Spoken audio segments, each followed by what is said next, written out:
Welcome back, everybody, to our Midwestern Dynasty, where we have won our first two conference games of the year, and our defense has actually played a big part in both of those wins.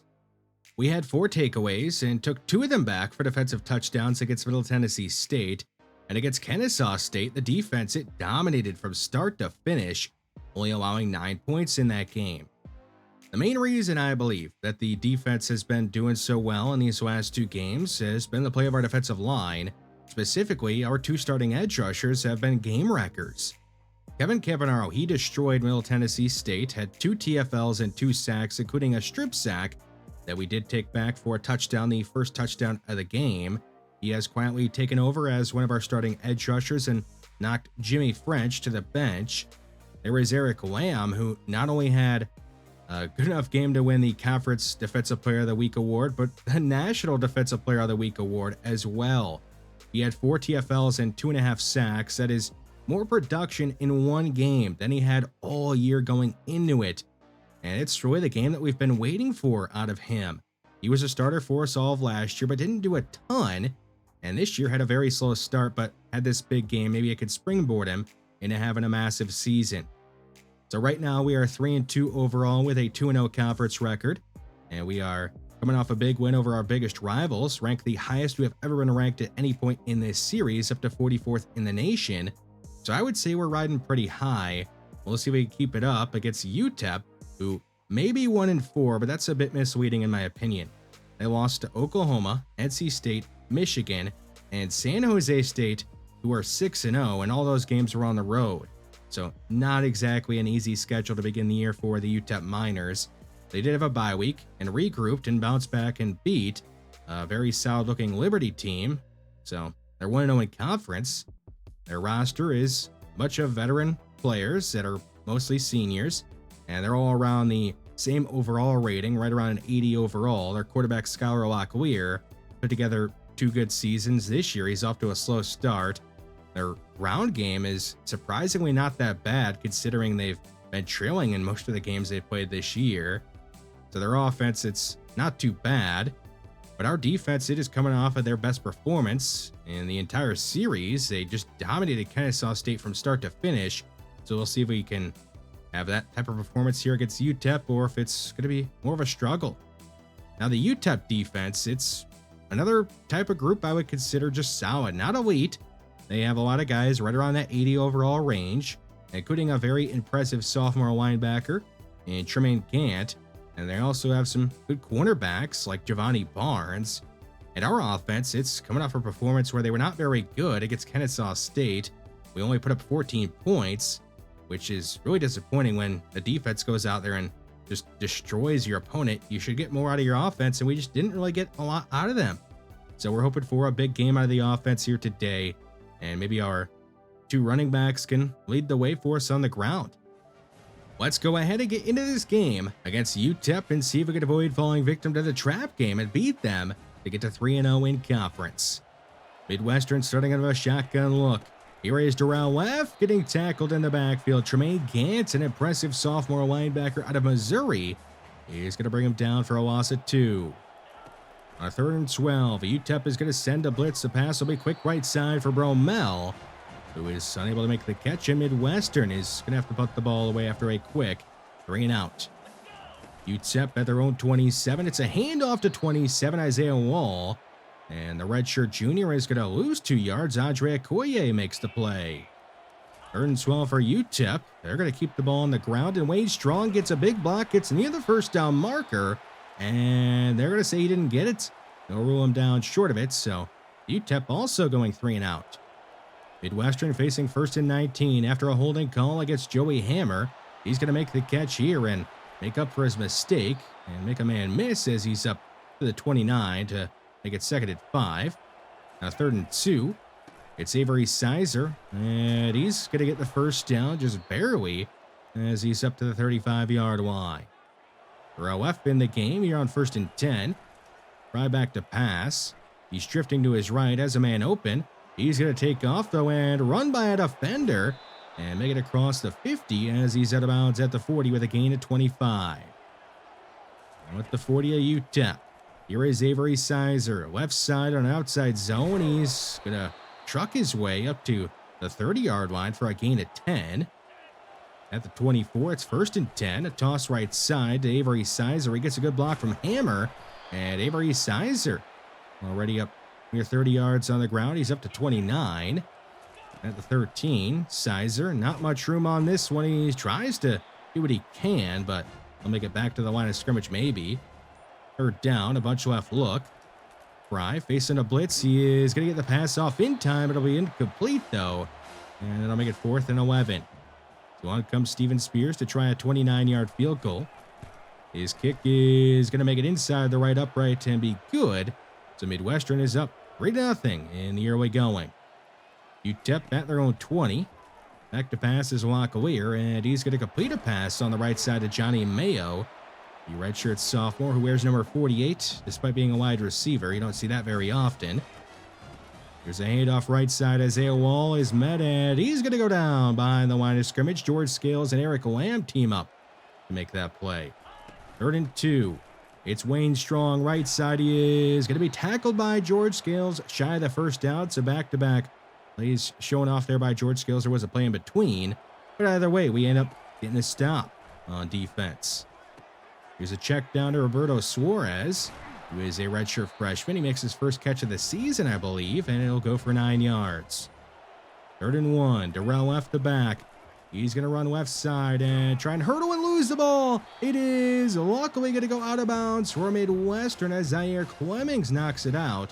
And Midwestern is fortunate to just be able to put the ball away. Here is Wayne Strong beginning the 2nd quarter with a run straight ahead, and he'll make it up to the 43-yard line. 3rd and 2 across midfield. It's a fake to Strong. Locklear, he's going to load up, launching this one to the end zone, taking a chance one-on-one, and it's deflected away by Ben Edmonds. So UTEP not in field goal range. They will punt the ball away. The defenses are doing really well early in the game as Fry is back to pass here, and he's going to be sacked by Jalen Jones. That is an absolute drive killer, and Midwestern is not going to do anything here on offense. UTEP facing 3rd and 5 at midfield. Locklear, he's got a man open at the sticks. It is dropped by him, though, and that is their leading receiver, Johnny Mayo, who has the most receptions and receiving touchdowns on the team. He drops what should have been an easy 1st down, and UTEP, they're going to put the ball away and get a good punt out of Adam Jacquin. The redshirt junior will have the ball bounce out of bounds at the 1. You got to be careful here if you're Midwestern. It'll be a run straight ahead, and Avery Sizer is going to give this offense a bit of breathing room, but not much as he's up to the 3. Power look on 2nd down, and they'll keep the ball on the ground again. Sizer's going to run a man over and make his way up to the 10-yard line to make it 3rd and 1. A man in motion. It is going to be Darrell Leff inside, and he's got the 1st down as he's up to the 16, only 7 yards on 5 carries for Darrell Leff here in the 1st half. Quick screen to Gabriel Bromell. He gets a block from George Barr and runs right by a defender across the 50. Bromell inside the 20, makes another man miss, and he's going to go down at the 5. That is a huge play for Gabriel Bromell, a 73-yard pass on a screen. Make it goal to go. Fry is going to lob this one left side, and Bromell is going to make the grab in the end zone. His 5th touchdown this season, and a great catch for him as Midwestern is able to go down the field and make this a 10-0 lead here in the 2nd quarter. UTEP on offense, down by a couple of scores. It'll be Locklear keeping the ball on the read option, and he makes a good decision, and he's going to throw Josh Wood to the ground with a disgusting stiff arm. My goodness. I see Josh Wood get thrown to the ground that often like that, and especially by a quarterback. And now they're going to hit a huge play down the field to one of their top wide receivers, Giovanni Gardier. At the 21 on 3rd and 10, a pass to the end zone is knocked out the last second by Juan Leverett. The true freshman cornerback is able to break the pass up. It was intended for Judah Azinwa, the redshirt senior tight end. The one to kick a field goal here is Buzz Labanio, and he'll make a 38-yarder to make this a 10-3 game. We have a minute to go in the half, and Midwestern has all their timeouts. Here's Fry moving to his left, extending the play. He'll make a throw on the move, and a great catch is going to be made by Darrell Leff on the sideline, looking like a wide receiver out there. Now at the 37. Blitz on the way. Fry is going to throw this one down the field and underthrow it. It's picked off by Zaire Clemmings. The redshirt freshman cornerback gets a big block, and he's going to take it back for a pick six. His first interception of his career is a pick six, and UTEP has tied this game all up at 10 on a mistake by Forrest Fry. Midwestern still has all their timeouts and some time left. We'll see what they could do. Fry hit as he let it go. He wants Nick Shields on a comeback route, and he's just going to flat out drop it. How aggressive do you want to be here on 3rd and 10? Looks like they're going to try and throw it down the field. Fry hit as he let it go again, and another drop by a Midwestern wide receiver. This time it was Bromell. There were 2 receivers in the area. Fortunately, Midwestern would not give up any more points before the end of the half, so we're all tied at 10 here in the 3rd quarter, as Locklear is going to be drilled on this drop back, and it'll be an incomplete pass as he did get the throw off in time. 3rd down. Locklear has a man wide open on the left side, and that is going to be a big game for Charlie Bitonio. Redshirt freshman is up to the 44-yard line. It's going to be a read option keeper for Locklear. He's got a lot of space, and he's not going to slide. He'll instead dive ahead, taking a hit as he's up to the 39. 3rd and 13. They're going to call a screen, and the pass is going to be caught by Wayne Strong. He is going to break a couple of tackles and keep on going, and all the way inside the 10 he goes, making it goal to go at the 8-yard line. 3 receivers to the short side of the field on 2nd down, and they're going to run it inside with Strong, who's brought down by Mintz at the 5. 3rd down. Only a 3-man rush from Midwestern. Locklear is going to step up, throw to the end zone, and it's caught. The first touchdown in the career of Charlie Bitonio. Redshirt freshman and UTEP, they are now on top 17-10 in a game they once trailed 10-0. So Midwestern now on the wrong side of the scoreboard. They're going to run the ball at Darrell Leff, who has his best run of the game so far, a gain of 15, as he's out of bounds at the 44. They go back to Leff, who's going to bounce it outside and pick up 5 yards on 2nd down to make it 3rd and manageable. 3rd and 5 for Midwestern. A blitz on the way. Fry goes quick left side to Joey Hammer, who is able to get the first down. There is a bit of laundry on the play, a flag, and it is going to be a holding call against Jimmy Fisher, the sophomore right tackle, to wipe that play off the board. 3rd and 15, back at their own 39. Fry back to throw. It's going to be a screen to Darrell Leff, who is going to run by his blocker and Gary Cook and be unable to get the first down. So Midwestern is going to have this drive ruined by a holding call on Jimmy Fisher, and they will punt the ball away. Seth Hearns hoping to do what UTEP did earlier, and he does. The ball is going to go to bounds at the 10. Not quite as good as going to bounds at the 1, but still UTEP has a long way to go on this drive. Wayne Strong right side. He's going to break a tackle in the backfield, and they're going to say he didn't have forward progress, so they'll call it a loss of 4. Back of their own 6. Locklear in his own end zone. He's stepping up out of it, now going back into it, dancing back and forth, taking a shot down the field, and Juan Leverett is going to break the pass up. Wish he would have picked it off, but he will deflect the pass away easily. The Horned Owls have great starting field position, already near midfield. Fry throws to his left. It's picked. Tremaine Gant is going to intercept it. He is going to return it to the 30 of Midwestern. The 2nd interception thrown here today by Forrest Fry. Just a terrible read. And now UTEP has a chance to make this a 2-score game late in the 3rd quarter. Isaiah Wall has some good blocking. He is inside the 10 and brought down the 6 with a gain of 17. 1st and goal. Wayne Strong the back. It's going to be a gift to him, and he's going to punch it in for his 5th touchdown this season as UTEP is able to take advantage of the mistake by Fry and make this a 2-score game here late in the 3rd quarter. So Midwestern in need of a score on this drive. It is Avery Sizer left side. The hole is going to close up quickly. He'll have a gain of 4. The 3rd quarter nearing its end. Sizer spins off a defender and is bounced backwards, but he'll be given forward progress and therefore given the first down. So 1st and 10 to begin the 4th quarter.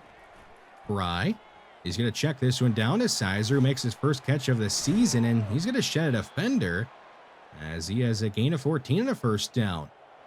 Billy Wise in the backfield. It's a fake to him. Fry is going to lob deep left side for George Barr, who's one-on-one, and it'll be dropped in the bucket And George Barr has a 50-yard touchdown catch, the longest catch of his career so far, and Midwestern has made it a one-score game. It was really a much-needed big play by Midwestern, who need to get some momentum on their side. Let's see if the defense can get a stop, as Wayne Strong has a big gain and is up past the 40, down to 41. Pick the wall, and Locklear, he's going to keep it. Ethan Dugan is going to make a nice one-on-one tackle in the open field. But it's a gain of 9 for Locklear. 3rd and short.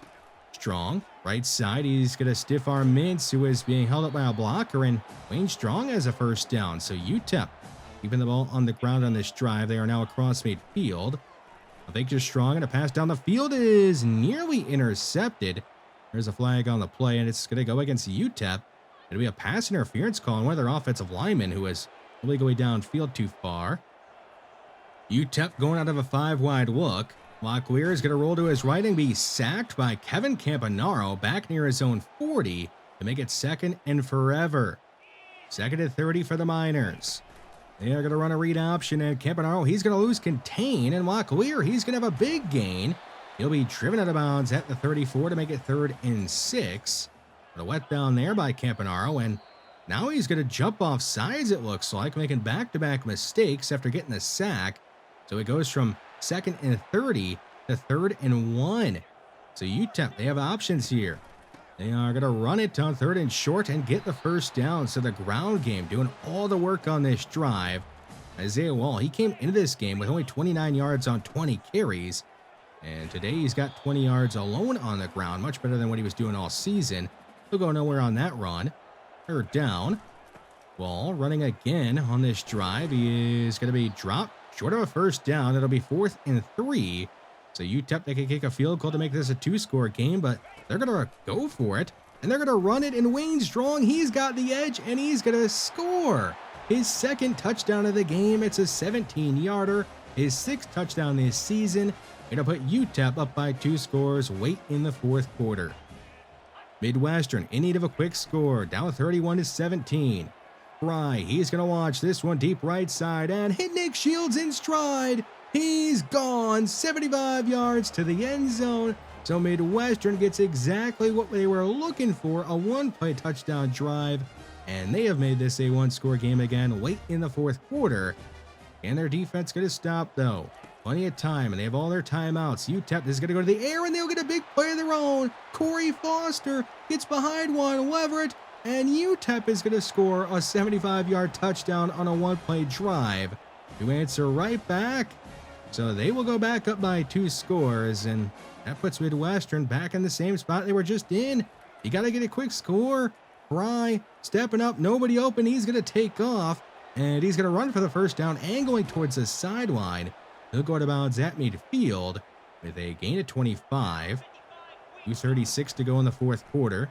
Fry back to throw, looking for a screen, but it's not there. He's going to be sacked by Jaden Robinson for a loss of 10. With under 2 minutes to go in the 4th quarter, Midwestern need of a big play. Fry on 3rd and 20 is under heavy pressure with nobody open, so he's going to be forced to throw the ball away and live to see another down. But now it's do or die.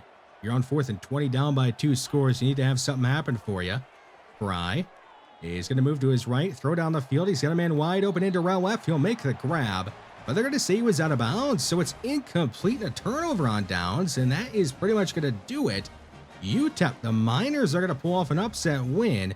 You're over the Midwestern Horned Owls, winning 38-24, as they just outplayed us in the 2nd half. We didn't really do enough on offense or defense to win this game. Good game for Wayne Strong, who had a pair of touchdowns and had the big run on a 4th and 3 play late in the game to score a touchdown. They only completed 8 passes against our defense. So the pass defense, it wasn't terrible, but we just so happened to give up a couple of big plays through the air. Specifically, the one I have to point out was the one that Juan Leverett gave up. After we had just scored a long touchdown of our own, we gave up one. So Juan Leverett, he had a good game, I thought, going up until that point, but just gave up that huge 75-yard back-breaking touchdown that really did us in. The offense, it was not very good in this one. We were herky-jerky and just not consistent.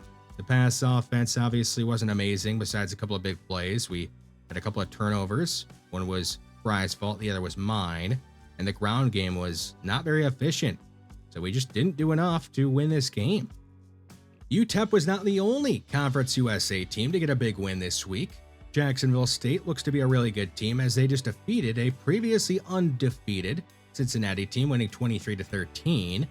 Kennesaw State, they bounced back from losing to us last week as they get their first conference win this year, beating Western Kentucky 13-10.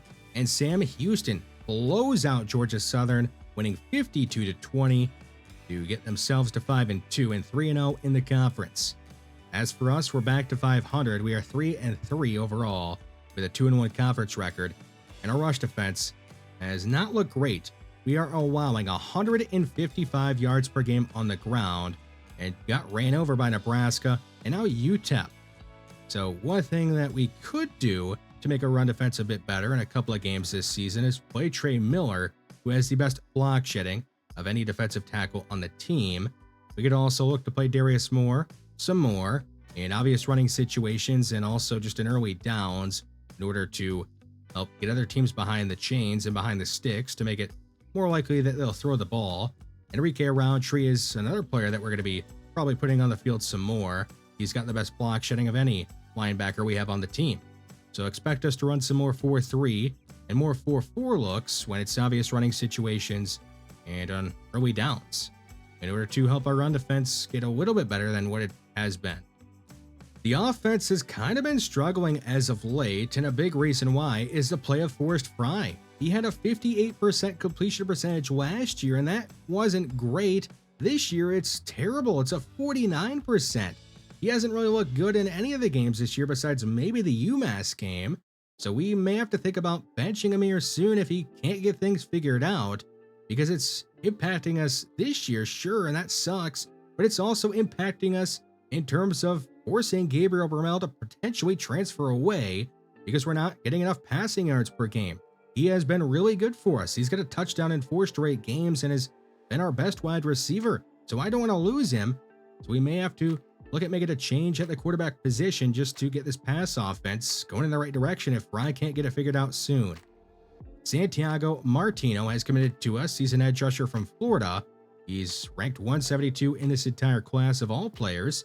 His finesse moves are at 86. He's got good acceleration, good speed.